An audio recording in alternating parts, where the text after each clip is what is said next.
iPhone 5S was released in 2013, nearly 7 years ago. And while the iPhones throughout the years got bigger and more rounded, or collected more cameras and bumps, people still think fondly of the iPhone 4, 4S, 5, 5S series. And it's nice that this year, some of the designs that were in those phones are coming back to the newest models. So in this retro look back, I just want to show and share my fondness for this generation of iPhones.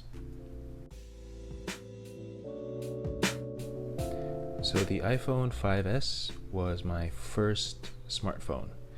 It was a gift from my parents, and I remember that I really liked the all black iPhone 5, but I was also excited for the space gray 5S.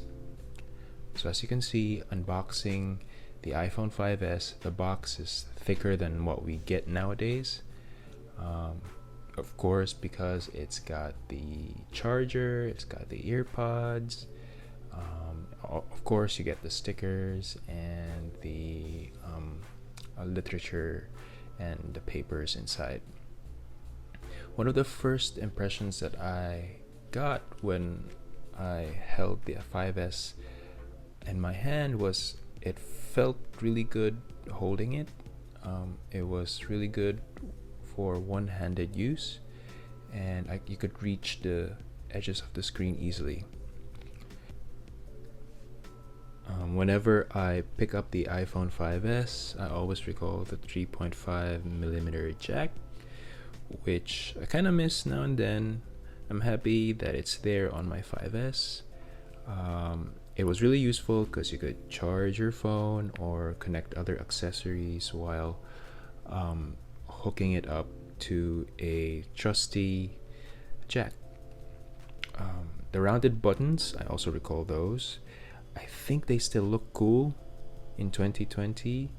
I recall whenever I see those rounded up and down buttons, I recall the original iPhone 4, which I think is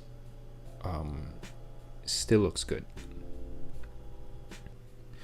The other thing that was really interesting about the 5S was the shininess of its chamfered edges. Do you remember those? What they did was the aluminum frame was matte, but the edges were so shiny that when the light hits it at the right angle, it really looked amazing. It looked refined, it looked high-tech, it looked luxurious.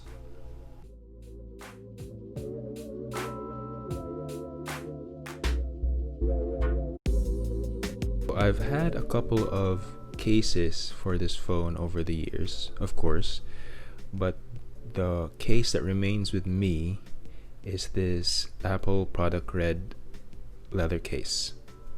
As you can see, it has gotten its patina over time. It was brighter and redder when it was new and fresh, but I like the look. I like how it aged. I remember that the phone felt secure inside the case. It wasn't the most rugged case, but you could tell that at least it was protected on all sides, and it felt like it. And yeah, that was good.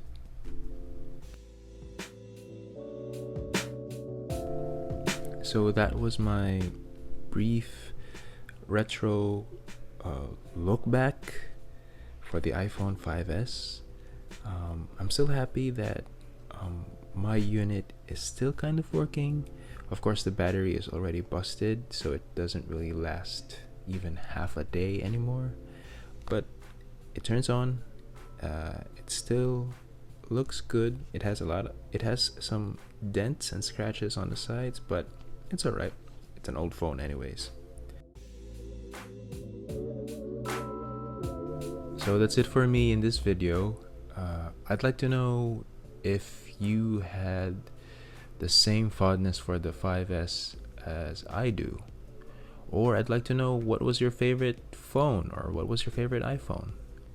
Thank you for watching this video. This is Asubarks, and I'll catch you in the next video. Take care.